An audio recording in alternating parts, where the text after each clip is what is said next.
இன்னைக்கு வெள்ளிக்கிழமை, வாழ்க்கைனா வெறி இருக்கனே, வெள்ளிக்கிழமைனா கறி இருக்கனே, அவ்வளோதாங்க.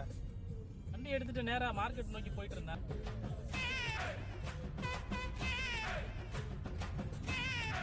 இன்னைக்கு நம்ம அவசரமாக வெளியே போகணும், அப்போ தான் டிராஃபிக்காக இருக்கு.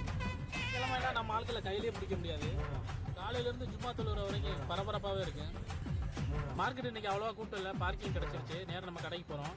நான் போகிற கடை ஃபேமஸான கடை. ஒரு நாளைக்கு 1000 கோழிக்கு மேலே இருப்பாங்க. கோழி உரிக்க மட்டும் 15 பேர் இருக்காங்க. சில்லறை வியாபாரம் இங்கே 3 பேர் மட்டும் தான் பார்ப்பாங்க. அண்ணன்ட்ட ஒரு கோழி எடுத்து கொடுத்து, அண்ணன் வெறித்தனமாக வெட்டித்தாங்கன்னு கேட்டேன். இந்தா தொலைஞ்சு போட்டு எடுத்து அண்ணன் வேகமாக கொடுத்து விட்டாரு.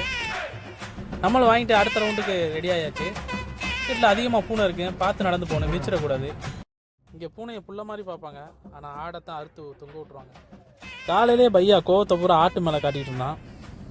நீங்கள் வெஜிடேரியனாக இருந்தால் இந்த வீடியோ பார்க்காதியா. எப்படி பார்த்தாலும் அதுவும் ஒரு உயிர் தான். அப்படி பார்த்தா நம்ம ருசியாக எதுவுமே சாப்பிட முடியாது. கொன்னா பாவம், தின்னா போச்சு, அவ்வளோதாங்க வாழ்க்கை. நாம வாழணும்னா யாரை வேணாலும் எத்தனை பேரை வேணாலும் கொல்லலாம். வழக்கம் போல் நம்ம காலையில் சாப்பிட்ற டைம் வந்துருச்சு. உள்ள பார்த்து பக்கத்தில் ஒரு கடை இருந்துச்சு, அது உள்ளே பூந்தாச்சு. இது ஒரு இந்திய ரெஸ்டாரண்ட் தான். நேராக போய் கை கழுவிட்டு என்ன இருக்கலாம் பார்க்க வந்தேன். முன்னாடி இருந்திருந்தா பொங்கல் சாப்பிட்ருக்கலாம். பொங்கல் முடிஞ்சான்.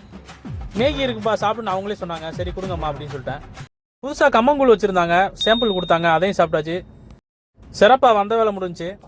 நிறைய பேர் வீடியோ பார்க்குறீங்க, ஆனால் ஃபாலோ பண்ண மாட்டேங்கிறீங்க. நீங்கள் ஃபாலோ பண்ணால் தான் அடுத்தடுத்து வீடியோ நான் போட்டுக்கிட்டே இருப்பேன். ஃபாலோ பண்ணிங்கன்னா எனக்கு ஒரு ஊக்கமாக இருக்குது. அதனால் ஃபாலோ பண்ணாதவங்களுக்கு ஒன்று சொல்லிக்கிறேன். எனக்கு என்ன, நீ ரத்தம் கக்கி தான் சாக போற.